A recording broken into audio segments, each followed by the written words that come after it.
1 kilo മാങ്ങയ്ക്ക് 2.5 ലക്ഷം രൂപ. Japanese Miyazaki ബാംഗ്ലൂരിൽ മാത്രമല്ല ഇങ്ങ് മൈനാഗപ്പള്ളിയിലും വിളയും.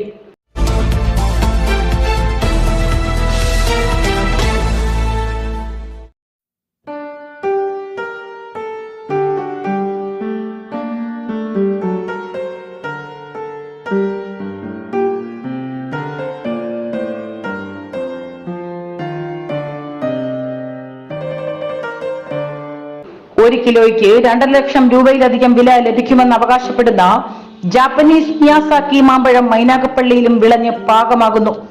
പൊതുപ്രവർത്തകനും കോൺഗ്രസ് എസ് ജില്ലാ പ്രസിഡന്റുമായ വേങ്ങയിൽ ഷംസിന്റെ വീട്ടിലാണ് മാമ്പഴം പിടിച്ചത്.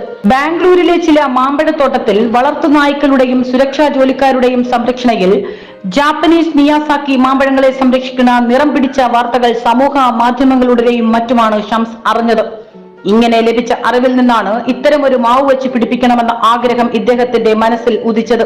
ഇത് ഒരു ദിവസം പത്രത്തിൽ ഉത്തരേന്ത്യയിൽ ഒരാൾ ഇത് കൃഷി ചെയ്തതായിട്ടും അവിടെ തോട്ടത്ത് കാവൽക്കാരെയും നായ്ക്കളെയൊക്കെ കാവലിട്ടതായിട്ടും പത്രവാർത്ത കണ്ട് അതിൽ ഇൻ്റർനാഷണൽ മാർക്കറ്റിൽ 2,50,000 രൂപ വിലയുണ്ടെന്നും ഒക്കെ പത്രവാർത്ത കണ്ടതിന് ശേഷം ഞാൻ യൂട്യൂബിൽ സെർച്ച് ചെയ്തപ്പോൾ ജപ്പാനിലെ മിയാസാക്കി എന്ന സ്ഥലത്ത് ഇത് വ്യാപകമായിട്ടുണ്ടെന്നും അത് കൃഷി ചെയ്തതായിട്ടുമൊക്കെ മനസ്സിലാക്കി. അന്ന് ഒരു തൈ വാങ്ങണം എന്നുള്ള ആഗ്രഹത്തിൽ നമ്മുടെ ലോക്കലുള്ള ചില നഴ്സറികളായിട്ട് ബന്ധപ്പെടുകയും അവർ പാരിച്ച വിലയ്ക്ക് തൈകൾ തരികയൊക്കെ ചെയ്തു. പക്ഷേ അതൊന്നും മിയാസാക്കി അല്ലായിരുന്നു. അങ്ങനെ ഒരെണ്ണം ആ ബാക്കി ഞാൻ കാണിച്ചതായി. പിന്നെ അങ്ങനെ ഇരുന്നപ്പോൾ ഇത് കൽക്കട്ടയിലൊരാൾ ജപ്പാനിൽ നിന്ന് തൈ കൊണ്ടുവന്ന് വിൽക്കുന്നു എന്ന് മനസ്സിലാക്കുകയും അങ്ങനെ നമ്മുടെ സുഹൃത്ത് മാത്രം അവിടെ നിന്ന് 2 തൈ വാങ്ങിച്ചു നട്ട്. ഏകദേശം കഴിഞ്ഞ ഫെബ്രുവരി ലാസ്റ്റ് വീക്കിലാണ്. ഫെബ്രുവരി ലാസ്റ്റ് വീക്ക് എന്ന് പറയുമ്പോൾ ഫെബ്രുവരി 18-ാം തീയതി ഇവിടെ ഈ സ്ഥലത്ത് എൻ്റെ മോട്ട കല്യാണത്തിൽ പന്തലിട്ടിരുന്ന സ്ഥലമാണ്. ആ പന്തലടിച്ചതിന് ശേഷമാണ് ഞാൻ പോയി ഈ 2 തൈക്ക് ഇടപാട് ചെയ്യുകയും അങ്ങനെ അവിടുന്ന് വരുന്നൊരു വാഹനത്തിൽ 2 തൈ കൊടുത്തു വിട്ടു. അത് നട്ടു, വേണ്ട പരിചരണം കൊടുത്തു. ഈ വർഷം സീസണായപ്പോൾ ഇത് നല്ല രീതിയിൽ പൂക്കുകയും കണ്ടമാനം ചെറിയ ചെറിയ കായകൾ പിടിക്കുകയും കുറേയൊക്കെ പൊഴിഞ്ഞു പോയി 4 മാങ്ങ പിടിച്ച് പോകുന്നുണ്ട്. അപ്പോൾ അത് മറ്റേ ടെക്കപ്പോൾ താരം ചെയ്തിൻ്റെ ഇലയുടെ സിംറ്റംസ്, ഇല മിയാസാക്കിയുടെ ഇലയാണെങ്കിൽ ഇതോളം ഞരമ്പ് തള്ളി വ്യക്തമായിട്ട് ഇത് കാണിക്കും.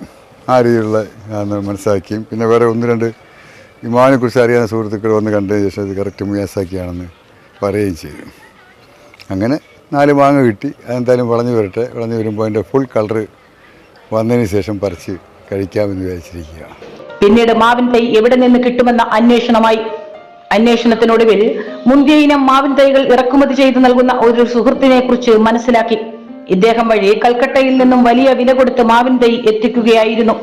കഴിഞ്ഞ വർഷം ഇതേ സമയത്താണ് തൈ നട്ടത്. കൃത്യമായ പരിചരണത്തിലൂടെ മാവ് വളരുകയും ഈ സീസണിൽ പൂവിടുകയും ചെയ്തു. 4 മാങ്ങകളാണ് പിടിച്ചത്. വ്യത്യസ്ത വളർച്ചയിലാണ് മാങ്ങകൾ. ഇവിടെ എത്ര വില കിട്ടുമെന്ന് തൽക്കാലം അറിയില്ലെങ്കിലും മാങ്ങ വിൽക്കാൻ ഇദ്ദേഹം ആഗ്രഹിക്കുന്നില്ല. സ്വന്തമായി ഉപയോഗിക്കാനാണ് തീരുമാനം.